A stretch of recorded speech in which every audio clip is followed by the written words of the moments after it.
Hey guys, welcome back to the Serial at Midnight podcast. This is the return of Frank Tarzi from Kino Lorber. I believe this is our fifth conversation together. As some of you well know, Frank and I touch base a couple of times a year just to see what's going on with Kino Lorber. He's the man responsible for the Kino Lorber Studio Classics output, the Kino Cult output, and we cover those titles each and every month here. I think I'm the only person covering every single Kino Lorber release on a monthly basis.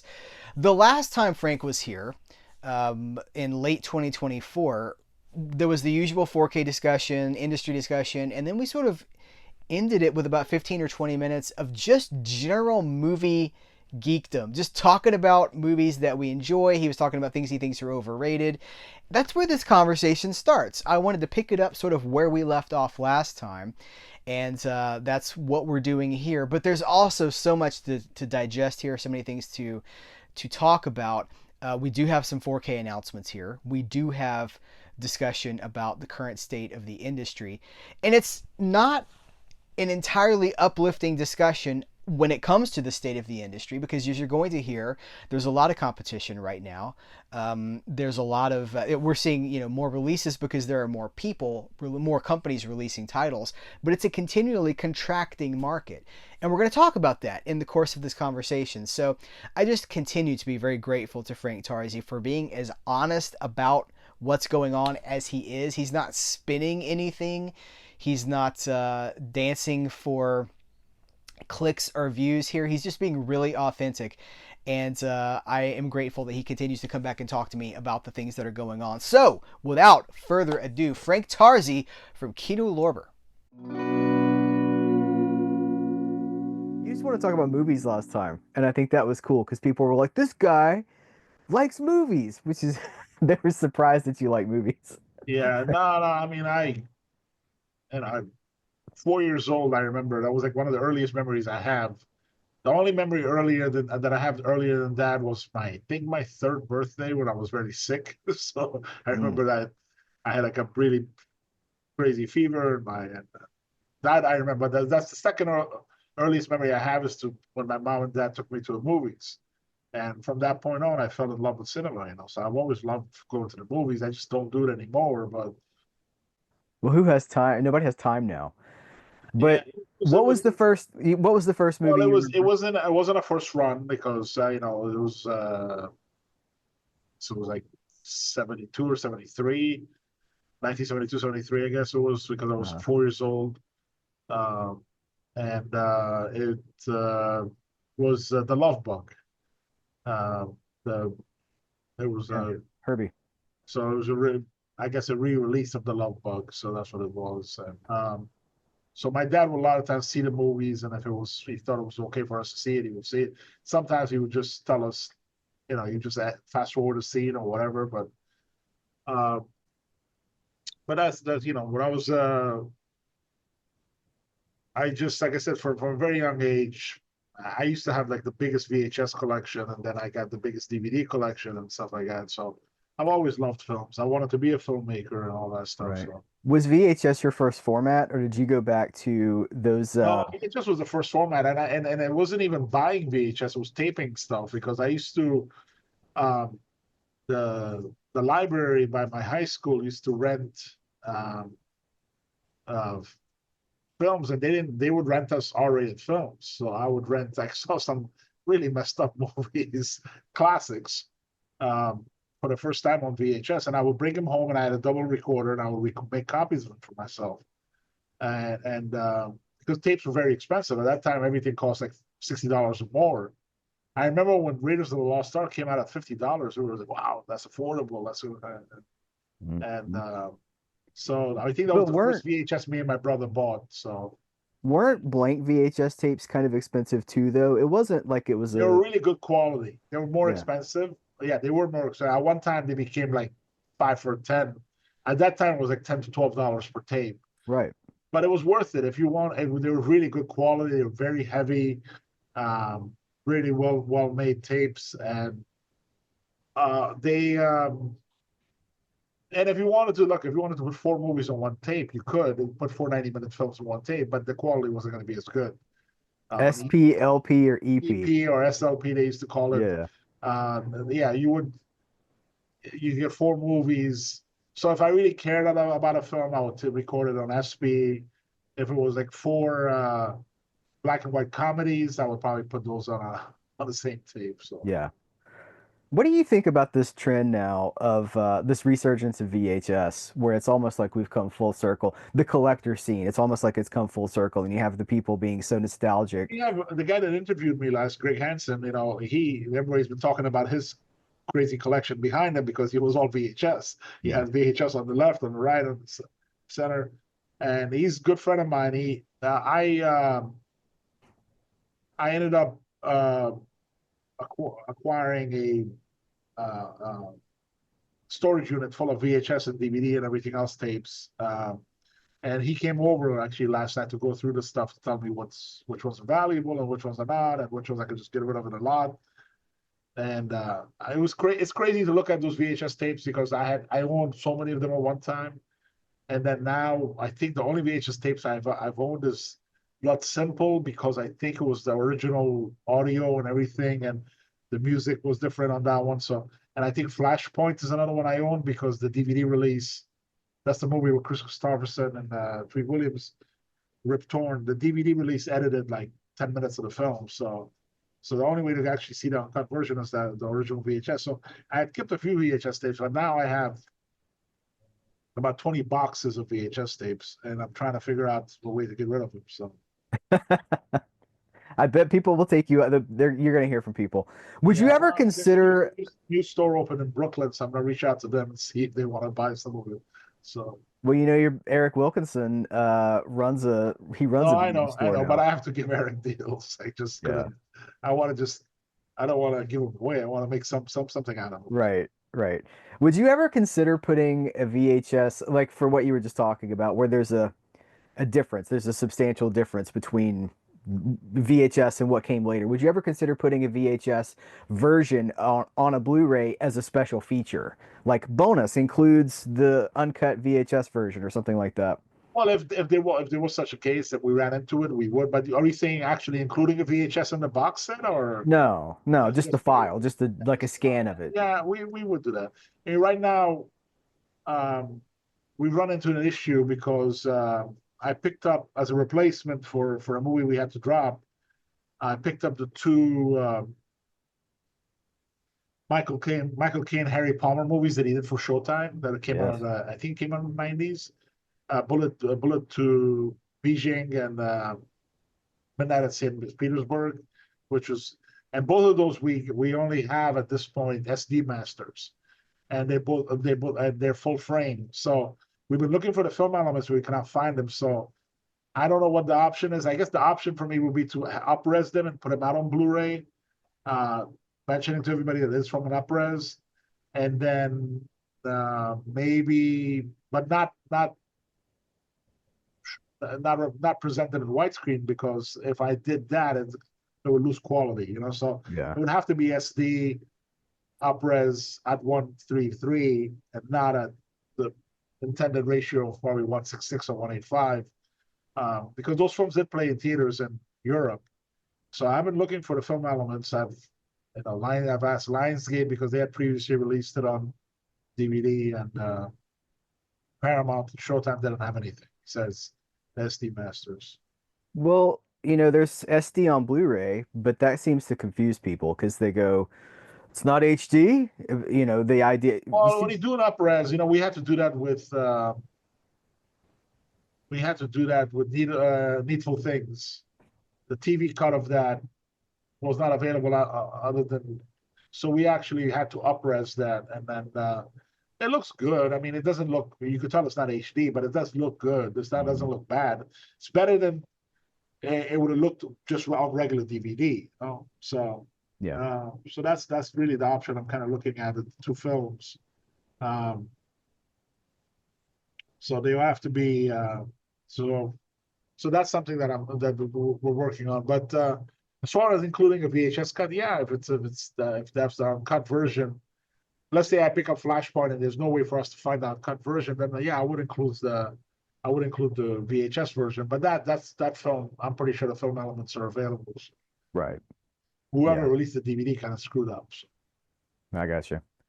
Well, where do you see the market right now? Like, how are things going? Well, one thing I want to ask you about is tariffs. Have you been attacked? Have the tariffs impacted Kino Lorber since they've been rolled out over the last Not, little not, while? not yet. Not yet. Okay. Well, but you never know. Tomorrow may change, because he may have Yeah. a, we don't know what's going. It's just very at this point that it has not affected us at all. Okay. That's good to know. How's everything going right now with the market and acquisitions, everything like that? I know you're doing a lot of stuff with Studio Things are Canal. getting tougher and tougher. Some of the studio vaults are not available to us, so that makes things very difficult. Hmm. Um, uh, there's some of the films that we release that we're going to re-release on 4K. I know in some cases people are going to say, "Well, you just released the Blu-ray 2 years ago or 3 years ago." Yeah, but that's what we do. We have to test. Whenever people mention, say, "Oh, they released the DVD, Blu-ray 4 months ago, and now they're putting the 4K," that never happens. That's complete bullshit, and they're just lying out of their asses. So uh, we have, I've had situations like the train where we released the Blu-ray, and then 2 years later we decided to put it out on 4K. Uh, and now on the new MGM deal, we're planning to do that with a few other titles. Now, if I reissued a Blu-ray of a title that we had previously released, and now we're going to do a 4K, that's a little bit different because it wasn't a new master. It wasn't that we went and did a new transfer did a new HD master, put it out on Blu-ray for the second time, and then um, a year later decided to put it out on 4K. There's going to be a couple of titles people are going to look at and say, "Well, you just released the Blu-ray a year ago, the re-release of the Blu-ray, or a year and a half ago, or whatever it was." But again, those were reissues. We didn't do a new transfer. It was the same film. We may have added an extra or something, but or an O card or whatever. But so there's going to be a couple of films from the MGM deal that I think we probably released reissued Blu-ray a year ago, a year and a half ago. And by the time we get to release the 4Ks, it's probably going to be 2 years, but it may be a little earlier. So, Yeah. but we have never, um, like I'll give you an example. Right now, Fletch and Fletch Lives. I put those out on Blu-ray last year from new scans and everything else. If I decided to put it out on 4K one day, that's not going to be probably for at least another. It needs to be at least 2 years after I've originally released the Blu-ray. Um, but the main reason we do that sometimes is we want to test the waters. We want to test them to see how the title does on Blu-ray. A movie like The Train, I never thought I would ever put it out on 4K, but because it did so well on its third release after the two Twilight Time releases, we decided to do it, and it was a good decision because it's done very well. So. Yeah. I think everybody wants to think they're buying a movie for the last time, but that's just the nature of the business, is there's Well, when I bought constantly. stuff on Blu-ray, I thought it was for the last time, and then 4K came out, and then Right. do I care enough to buy it on 4K? To be honest with you, um, I still haven't upgraded a lot of my favorites. Like I just saw the 4Ks of Hello Jersey Wales and Dirty Harry come out by Warner Bros. Right. I don't think I'm buying them right now, but I will eventually maybe buy them because the Blu-rays were great. They looked really really Hmm. good. So I'm for a person to say like I may not buy everything on 4K if it gets released, but um, if you want to get the best picture quality, of course you want to buy the 4K then. So if you Right. want to get the best one, but there may be another format like I don't know, who knows? Maybe 5 years from now there'll be 6K or 8K discs, and at a certain point, as I'm getting older and older, I need to stop. I just gotta say, all right, this is the final format for me. And I think 4K is the final format. I probably own a couple of hundred films on 4K, and I'm pretty sure I'm gonna get Dirty Harry and Arnold Jersey Wales and everything. But there's no rush for me to get them because I'm not Right. watching movies like I used to. Right. Um, if I bought Dirty Harry right now, it would sit on the shelf. It's not like I'm gonna buy it right away, pop it in, and watch it. Hmm. That's those days of me like watching stuff like obsessively like that is gone. I wish I had the time to watch more movies, or the patience. I just don't. So, but yeah, that's. I think fans have realized that it's none of this is intentional. We're not trying to release something and get people to buy it and then re-release it and re-release it. It comes Right. to a point. The studios are guilty of that sometimes because every anniversary or every time they could connect it with some kind of a holiday or whatever, they may do that. But We that's their job, you Yeah, know. They but got to we leverage don't that really catalog. we don't do that. I don't go buy a Stanley Kubrick movie and then Warner Brothers releases 9 months later a better version of it and call Warner Brothers and say, "Hey, how dare you? You know, I just bought this something." I'm like, okay, I guess I got to get the new one. So because I love Yeah. that movie so much, I'm gonna do that. So, um, but yeah, so we the new MGM deal has some titles that we currently have on Blu-ray that's gonna come out first time on 4K. So. Did you know what I see too? And you could if you don't want to weigh in on this, you don't have to. But I see that there's this vocal minority that are on message boards and on Reddit groups and places like that that are complaining about a lot of this stuff, complaining about re-releases, but it doesn't stop anybody from buying it. I don't see a connection between the No, complaining no, and the buying. it's always like everything else in this world. You know, it's the few that's making the loud. It's the people that everybody talks about. You know, the problems we have with you know with the whole thing with right wing and the left wing, and it's the extremists are the ones that are like the loudest. The extreme left is very loud, and extreme right is very loud. The people in the Mhm. middle are sane. They're not loud. They're not. Right. We all know that not everything is perfect. Not everything should be, you could be conservative about one thing and liberal about something else. Are But you it's like, suggesting people are complicated? well, people just, they want everything. They want to live in a perfect world, and there's no such thing. Yeah. We don't live in a perfect world. So, and when you, when you kind of like uh, try to when you bring that into the whole home video releasing and stuff like that, these things are not that important. Right. If you're not happy with it, don't purchase it. That's the way it looks like. If you bought a Blu-ray 6 months ago and you're not happy that after 2 years we decided to put it on 4K, well, then don't support it. Don't buy it. By Right. you going and saying all the negative stuff and everything, I don't know if that's going to help anybody. Um, but people right now with the world we live in, everybody feels like they think that their Twitter account is a platform for them to say whatever they want and however. And a lot of people, do this, and I just don't know. I personally, I had a Facebook account mainly because I needed one for a tool so I could oversee the Studio Classics page. Right. And I used to post on Facebook, but I barely post anymore.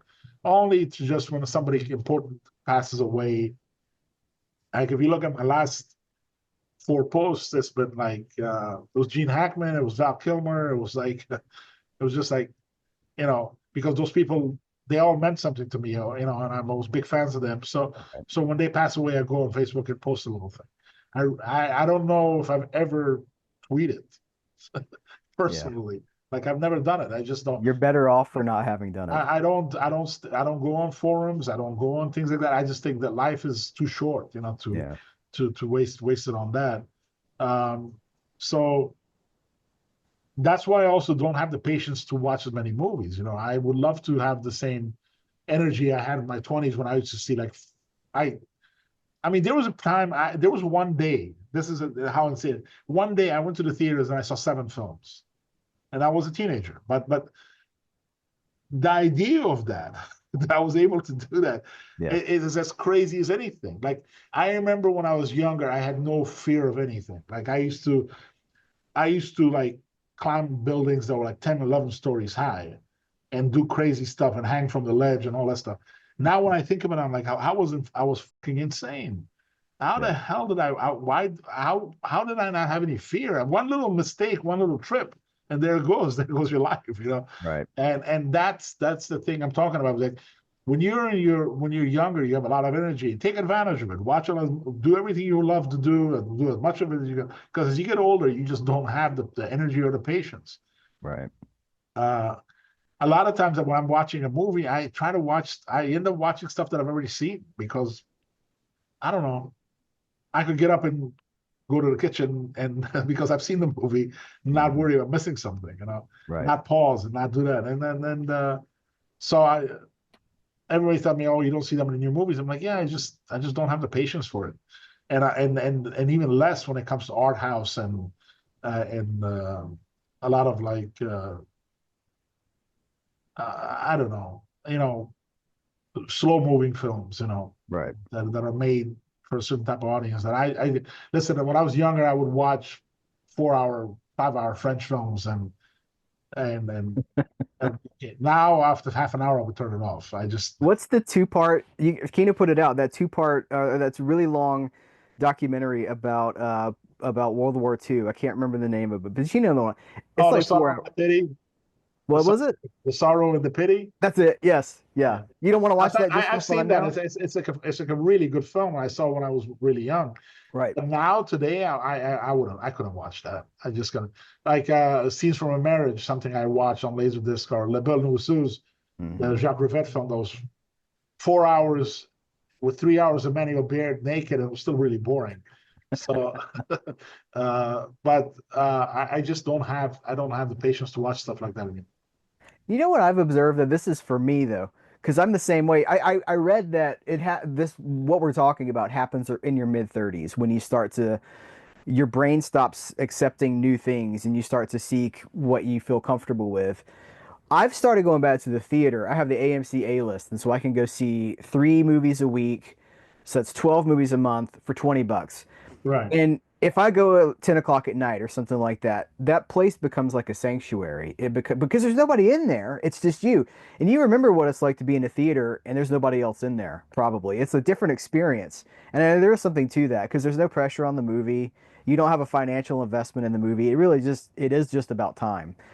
And that's a nice way to experience things when you don't, there's no pressure on it. You just give it a little bit of time.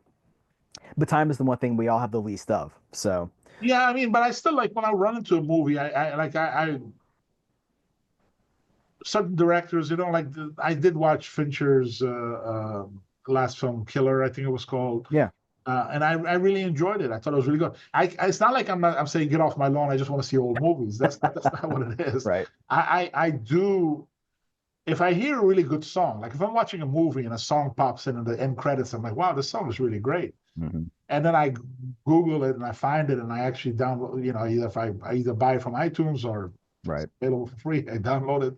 Uh, so it's not like I don't like new, but the majority of what's popular today and the majority of the films that come out today, I'm not. But 3 or 4 years ago, I tried to watch all the 10 movies that were nominated for Oscars, Mm. and I watched 6 or 7 of them, and then uh, like after 5 or 6, I was like, this is tough. By the seventh, I'm like, nah, I'm done. I don't Yeah. need to watch the next three, and uh, if I was like, well, I know that's not always the case. I know that the Oscars, that doesn't mean those are the 10 best movies made. But in some ways, at that time, so when I watch something, I'm like, this is the best they could offer at this point. Now, I just Yeah. couldn't deal with it. But again, maybe somebody that was 20 years or 30 years older than me felt the same way about films that came out in the 80s and 90s that I personally love. Um, but my favorite era of film is really from 67 to 76, that whole where directors were allowed to make the type of movies they wanted to make, Yeah. um, But isn't it interesting that the stars of those movies at that time, like Al Pacino and Dustin Hoffman, somebody brought this point up to me recently. They were not accepted by the mainstream. They were like, these guys can't act. These guys are just punks. And now they've kind of aged into, well, that's the thing. I mean, there was a time where people used to say Burt Reynolds and Charles Bronson and Clint Eastwood, these people cannot act. right. And I'm like, are you kidding me? What are you watching that I know that they're not doing the kind of stuff that Pacino and De Niro were doing, but they had screen presence. They were very good at what they did. And now people look at Bronson and say, wow, he was such a great action star, you know, such a great actor or something like that. When you look at, and then they kind of, a lot of people talk shit about today's actors. It's like if you watch, I could watch something like, I remember I saw Chris Evans in The Snowpiercer. And I remember he was so good in that film. I was like, wow, you know, this guy. And he's kind of just known as being Captain America and the Flame and everything. But he's a very good actor. I think the guy that plays Thor is a really good actor. You know, so they're good actors. They make the different types of movie. They make action films. You know, um, like I just looked up. I think there was M. Night Shyamalan's movie. I just watched it. It's called Trap. And it's not highly regarded. It's not because I think a lot of M. Night Shyamalan, but I thought it was like a really effectively well-made movie. And it's a movie that just came out, so it's not like I don't watch new movies. But when I just got to know the director usually a little bit, or I got to have some kind of interest in watching it. But Josh Hartnett in that film was great. That's like he gave it an incredible performance in that film. He's a very good filmmaker. He knows how to edit stuff, how to put scenes together. Even the films that people have problems with. Okay, The Village. Let's take The Village. First 2/3 of The Village, everybody was glued to their chairs. Right. Everybody was really, really. Yeah, they didn't like the twist ending. They didn't like that, and that pissed off a lot of people. I think that was like the final straw until his comeback. You know, like people were like, "All right, well, I'm done with this guy." But Unbreakable is really great, and I don't mind the twist ending. I think it's like I think he's a good writer, but I think he's like a better filmmaker. I think he's a very talented director. I think he sometimes gets in his own way with a lot of like, I got to put like a twist in here, I got to put a surprise here that nobody saw coming. I think somebody needs to. I give the film a lot of credit. I think that his daughter in the film she's very talented. And I think the songs were all believable songs. I could hear those songs being pop hits today. Maybe because I don't really like today's music, but I was like, oh yeah, I could see this being playing on the radio. Yeah. And they were all originally written for the movie, which is pretty impressive, you know. So right.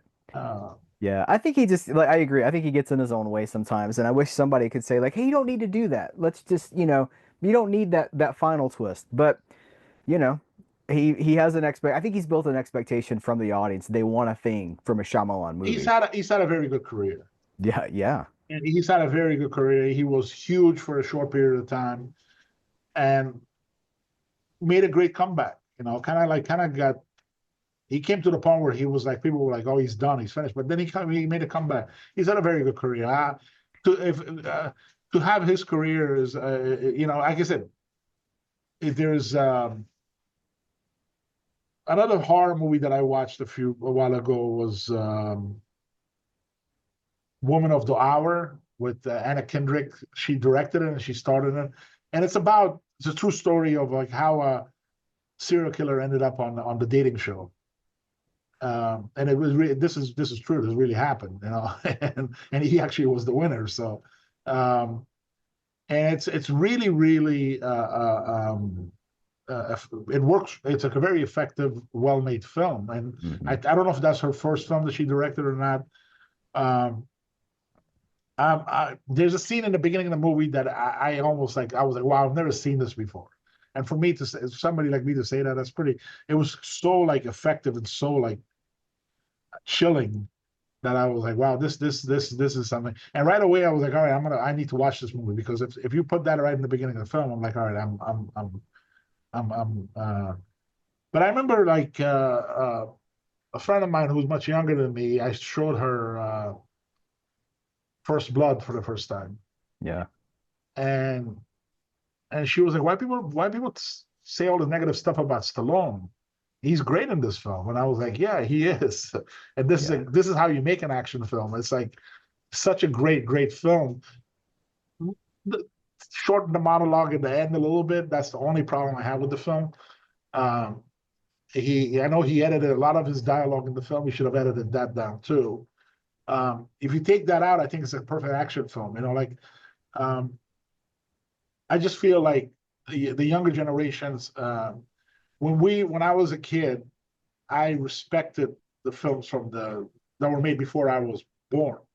I Mm, would look at a 50s film or a 40s film or a 60s film and say, wow, this is really great.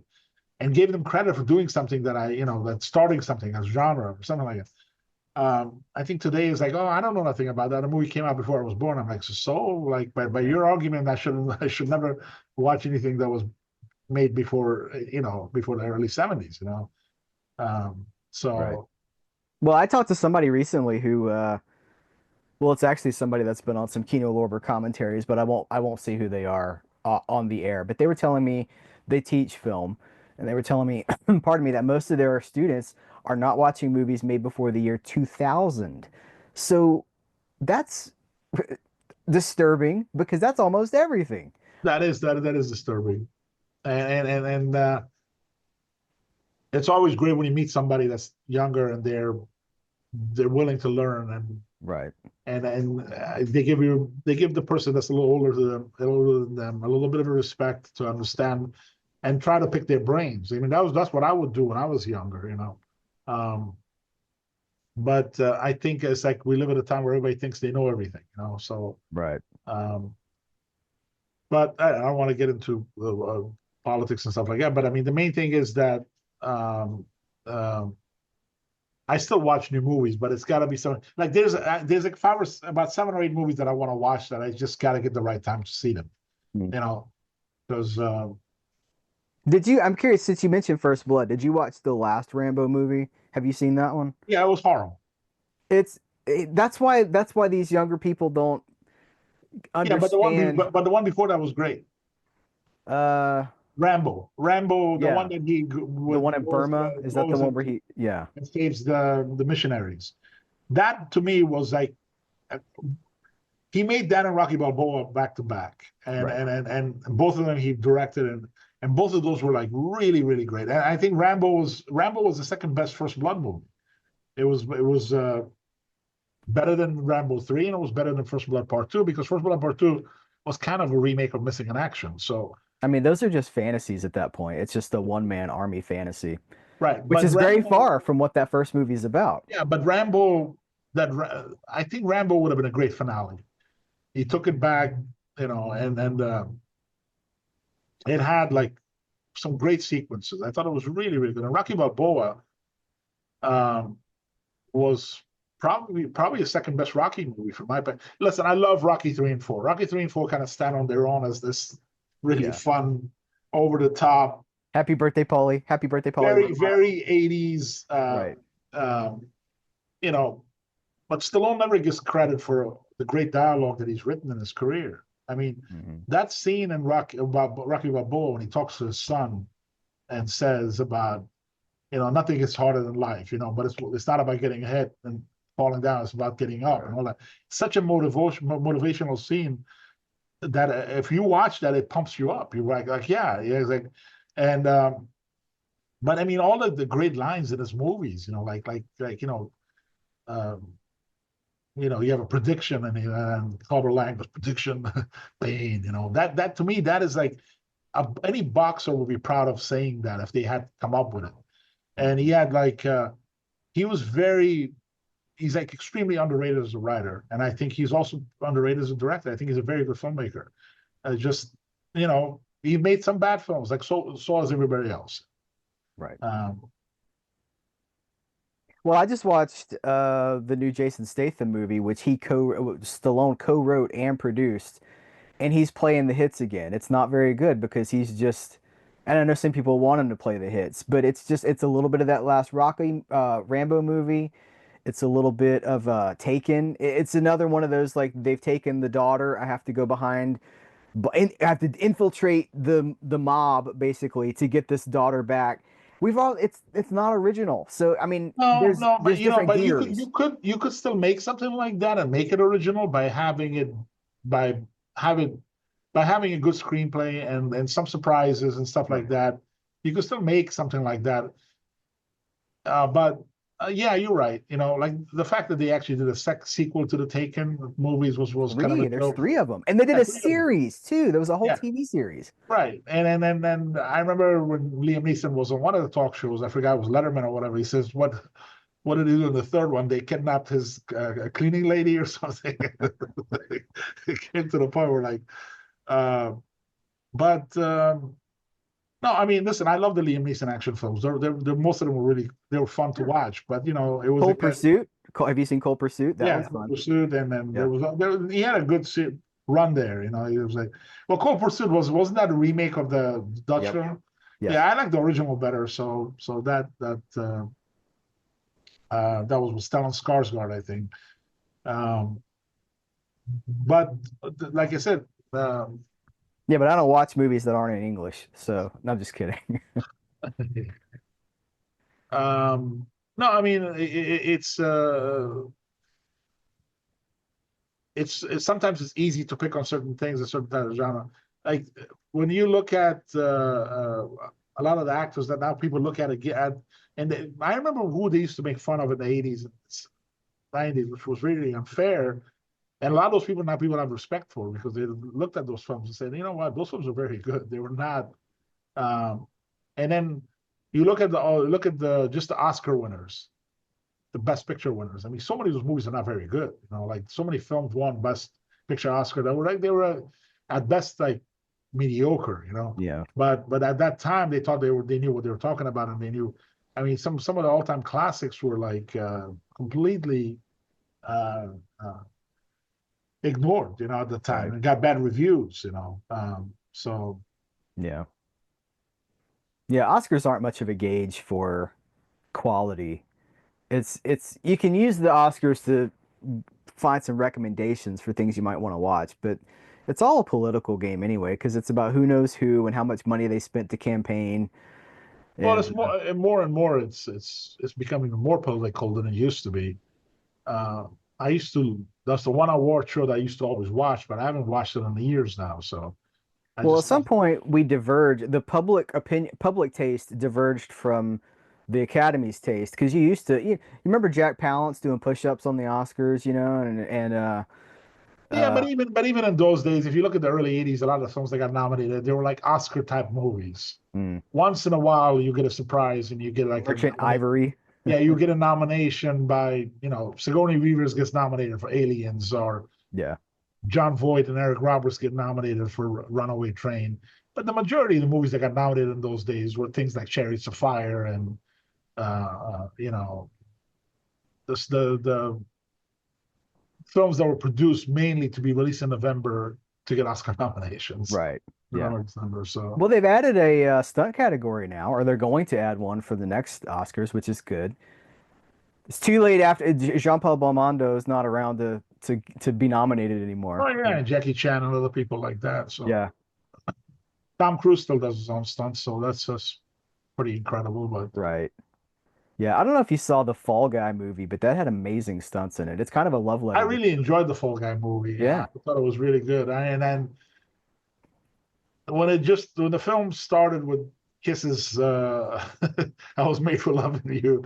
I was like, this is gonna be a good movie. Like right away, it There's was like four versions of it in the it's movie. so weird. Like when you as soon as that comes in, I was like, okay, this is gonna be a good movie.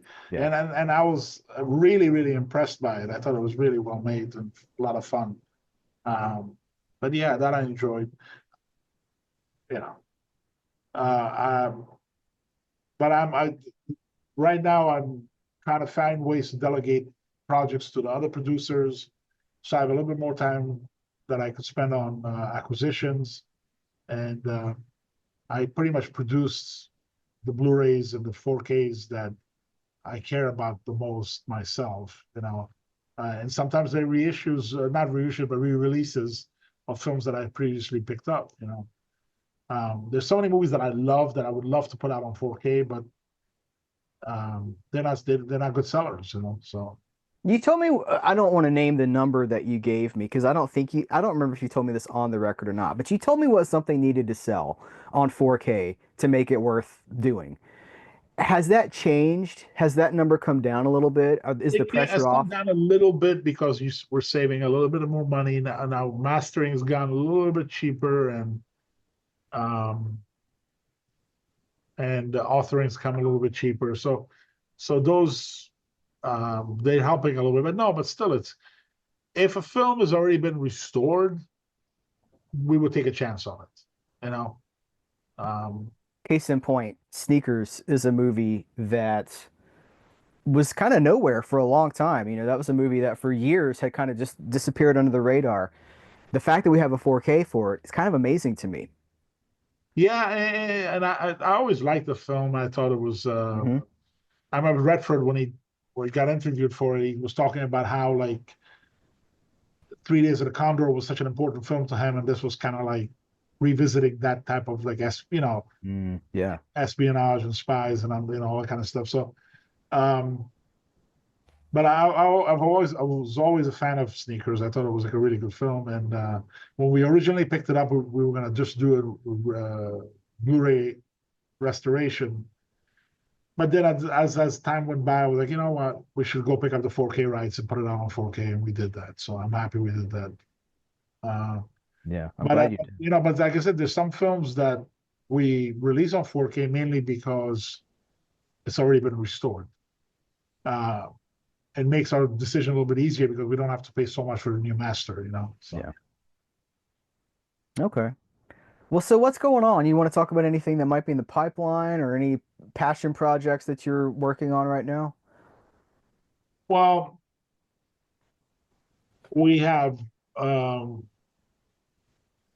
nothing really big because we have we're gonna probably do another MGM deal. We're working on a Universal deal right now. I'm having meetings with them soon. Um, and but things, there was a it's going to be tougher and tougher to acquire from the other studios that start the studio. So I'm hoping that we will find another partner or two. Hmm. I know people always want us to release more French and European films and stuff like that, but those are not big money makers. They're films that we release for the love of cinema. I love them.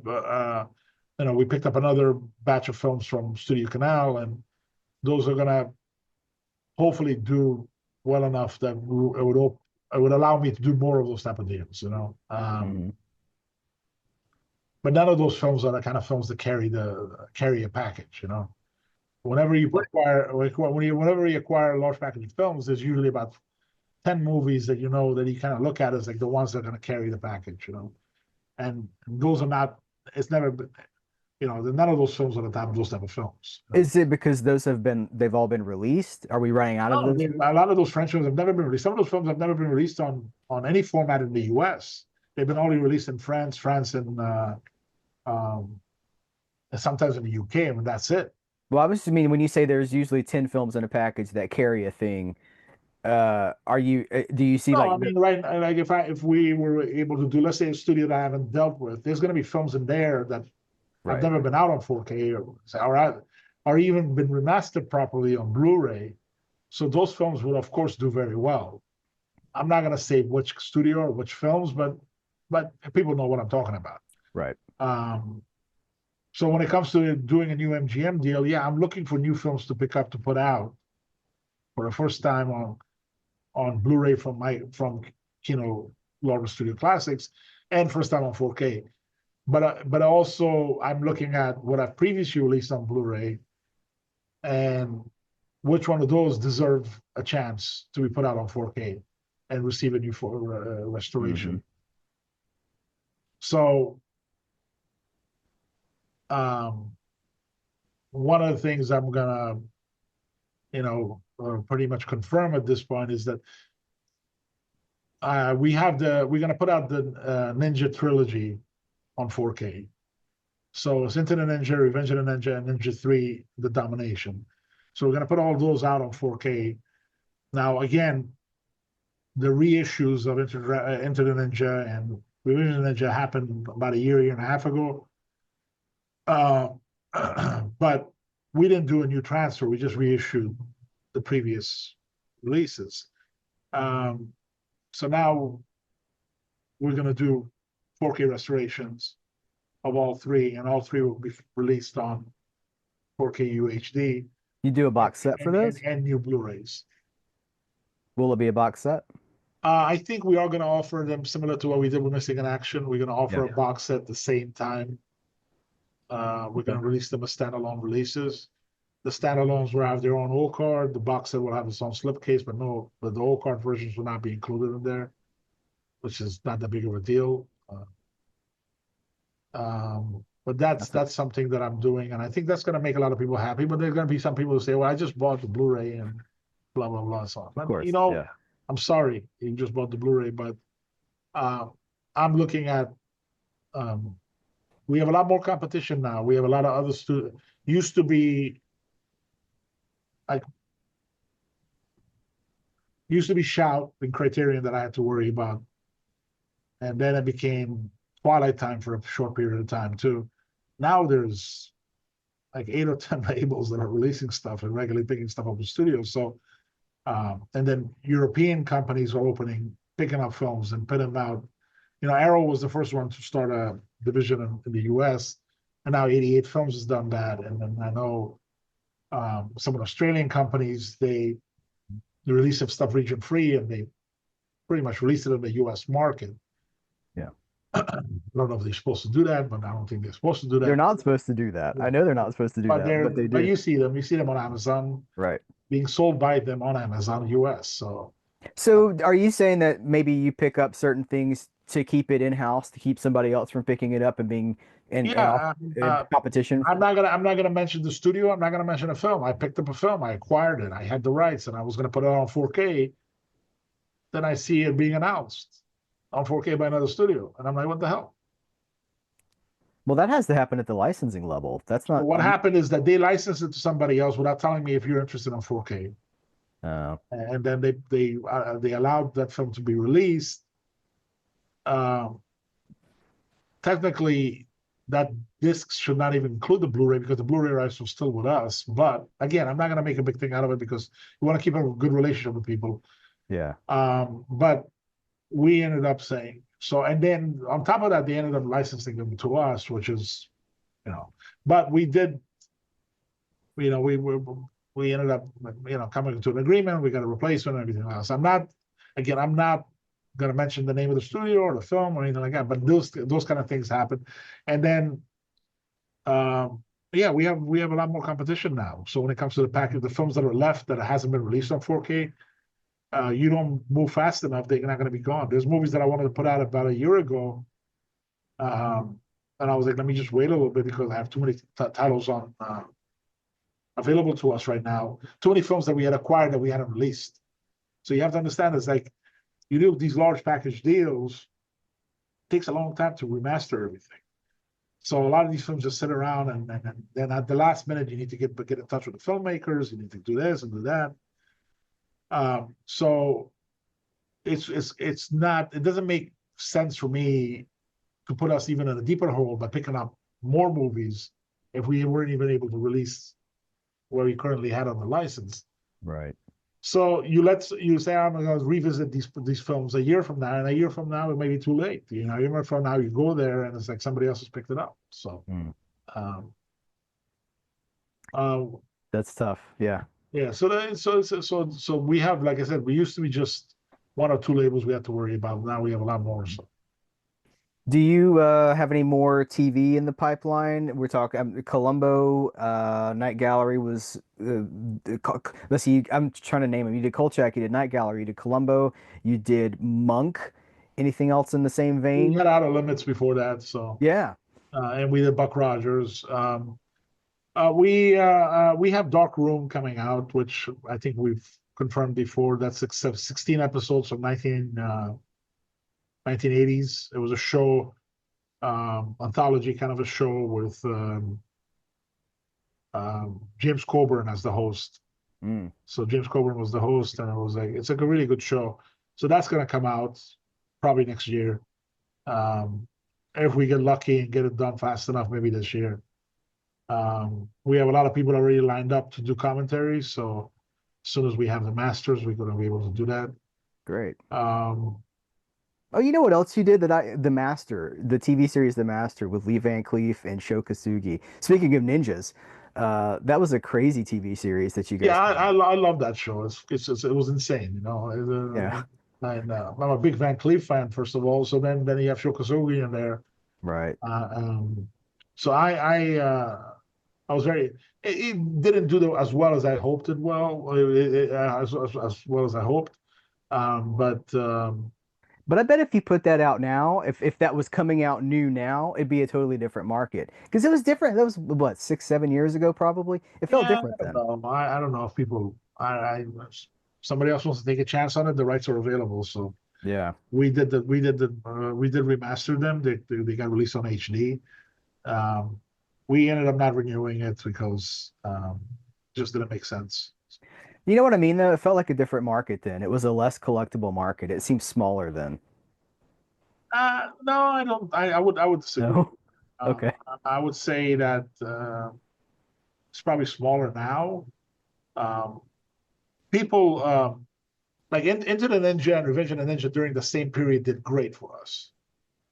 So so Okay. it wasn't like, oh, people didn't know Shokosugi, wasn't it? We put Shokosugi's name on the cover, so he was on there. And like, it wasn't like um, um, people don't know what it was about.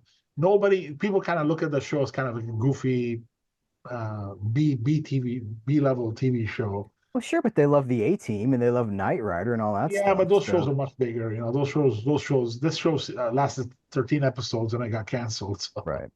Yeah. Uh, so it had some really cool guest stars, you know, George Lazenby, you know, David McCullum, people like that, you know. Yeah. Um, but yeah, so that show, I don't think it would do any better than it did. Like I said, it wasn't a bad performer. It did well, but not well enough for me to renew it and continue selling it. So. Yeah. Okay. What are things looking like? Westerns are one of my favorite genres. I can say that I did a commentary with Max Allan Collins for the upcoming release of Law and Order, which is the first time that the gunfight at the OK Corral was filmed in a movie. Anything else? Any deep Western cuts like that coming out in the near future? There's like one or two of those type of like westerns in the Universal upcoming Universal deal. I don't know if they're gonna. What happens a lot of times with these films, when even if they've been remastered, they're not legally available. There's some legal issue that needs to be taken care of, Yeah. either music or author, or there's different rules for that. Like we're not allowed right now to put out Charlie Varick on 4K, uh, just because a new transfer cannot be done at this point. What the reason is, I'm not going to say, or I'm not going to do that. But the reason we canceled Charlie Varick was because of that. The reason we canceled like Lost in Translation, and most likely it looks like we're probably going to have to do the same with Lock, Stock, Two Smoking Barrels, is because the filmmakers are not getting back to us in time.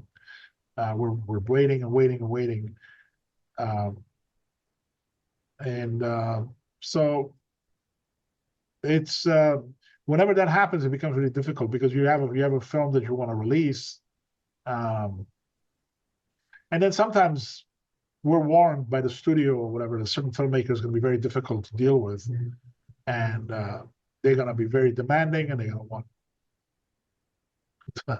to see Yeah. multiple color correction sessions and sometimes frame by frame cleanups and stuff like that. When that happens, we're like, okay, you guys could have this movie back because Yeah. It's not worth the trouble anymore at no, some it's point. not because we just can't afford it. We cannot do that. Yeah.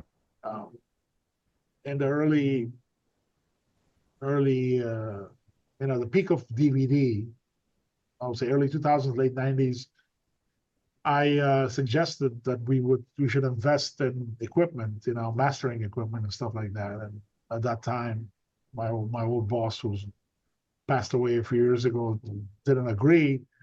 But I think that was one way for us to have been able to save a lot of money. That if we had our own equipment, all we had to worry about doing the scan somewhere else, and the scan could have been done Los Angeles, because the studio's not going to allow their films to be shipped from Right. Los Angeles to New York. The scan would happen over there, but then we could have done all the work, the cleanup and the color grading, everything else in house, which some labels are able to do. Yeah. I That mean, it that's like seems a big break you have, because things are not costing you as much as right. you Yeah. but yeah, that's we're gonna continue fighting the physical media battle, and I think that I'm still looking forward to some of the stuff we're releasing. I think people are going to be very happy with some of the choices from the MGM package. The Paramount package currently, where we only have like another 3 or 4 titles to announce. Um, we in the in the show yesterday, I mentioned K2. Um, so we're still trying to get Michael Biehn to so we could interview him for both Rampage and K2. So I'm hoping we're able to do that, because we've reached out to a lot of people, and so far we haven't gotten a response. So Hmm. that's Well, he's doing podcasts. another thing that the fans don't understand sometimes, that, oh, why don't you do this? Why don't you interview this? A lot of people don't want to be interviewed. I think he Right. would be interviewed. It's just like we need to get in touch with the right person. Yeah, I think he's busy. I think he's doing conventions, and I know Huh? he's doing I think Michael Bean's doing conventions and podcasts and things like that. So he might Yeah, just be but busy. I think he could sit down for 10 minutes to talk about K2 and Lords of the Discipline Yeah. the and Somebody tell Michael Bean we're looking for him. huh? I said, somebody tell Michael Bean that we're looking for him. No, we've kind of said that. Heather said that during the show yesterday. So we are looking for him. Yeah. Yeah. You know what I think when I said that the market seems bigger now, there certainly seems to be more titles than there used to be back in the day. Are there not more titles being released Well, now than because there? you have a lot of younger labels, newer labels putting out stuff that I don't know if it was is good decisions or bad decisions. Titles that we probably wouldn't have put out. So that's why you see a lot more, because there's a lot more labels. Yeah. Is Like I Kino said, it used Lorber? to be, when I did all of films, Kino was not in the studio deals. Hmm. At that time, all I had to worry about was Shout Factory to a point, because we rarely went after the same types of films. Once in a while, horror films we both went after.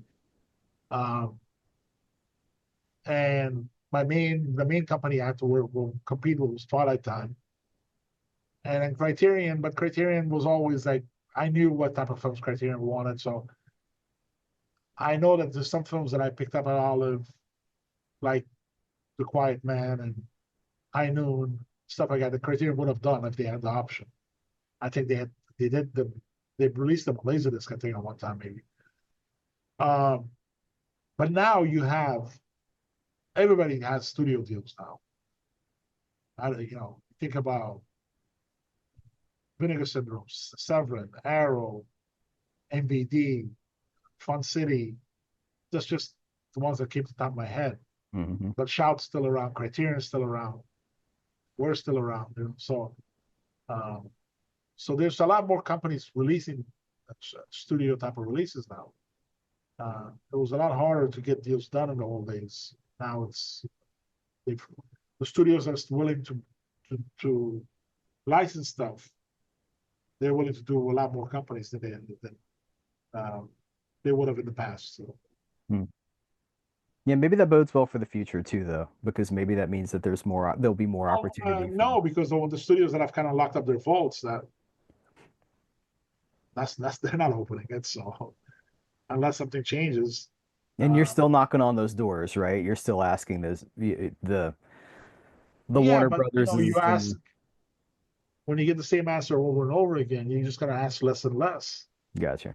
and then it's gonna come to a point where a studio is gonna be sitting on a lot of films that nobody ever got to release, and who knows? I don't know how Mhm. many more years we have of uh, uh, successful, profitable. Profitable is the word. Yeah. Um, um, Physical media releases. I'm not sure how many more years of that we have. So I think they're missing out. They're missing out on this. There's all these labels that would love to release a lot of their films, and they're not. They decided to lock up the votes. And oh, in some cases, oh, we may want to do this ourselves. I'm like, yeah, you said that 3 years ago, 3 years Right. ago, 4 years ago. Then you have companies and international companies that the asking prices still haven't gone down. And I'm like, well, this is what I paid this other French company for the same type of films. You're asking me for twice as much. That's not going to happen. Yeah. So you have that situation where people are. It's becoming more and more difficult to. But we do have like still really good relationships with a couple of studios, and I'm looking to do other deals. And I think people will be very happy with the announcements. But for us to flourish and continue to do things the way we've been in the last 5 to 10 years, we need some of these vaults to open up to us. And hopefully they will. So we'll see. Yeah. Well, we're winding down here. I want to end it on a high note, on a happy note, and not on a on a sad note. But anything else you want to mention? Anything else you want to talk about before we sign off here? No, not really. I mean, the main thing is that I think we're excited about our upcoming release. I think this year is going to be a really good. Uh, a lot of the films that people have been waiting for the last couple of years, we're finally getting to that point where we could release them. Like I know Shane, have we been sitting on for a long time? That's coming out. Yes. Danger Diabolik was another one that we've been waiting for a long time. Rampage is right around the corner, and I know that Dust Devil is going to happen very soon. Um, and then there's also the studio stuff, the regular MGM stuff. I did confirm the three Ninja titles. I think that's going to make a lot of people happy. So, Hmm. um, but I don't think those are going to come out until probably next year. So, Oh, okay. All right. Well, that's a lot to be excited about. It's a lot to look forward to. And you've always give us really honest answers about the state of the industry and about the role of the consumer in that industry. Uh, and I just appreciate the time that you take to talk to me about this stuff. It's always good to catch up with you. sure, anytime, man.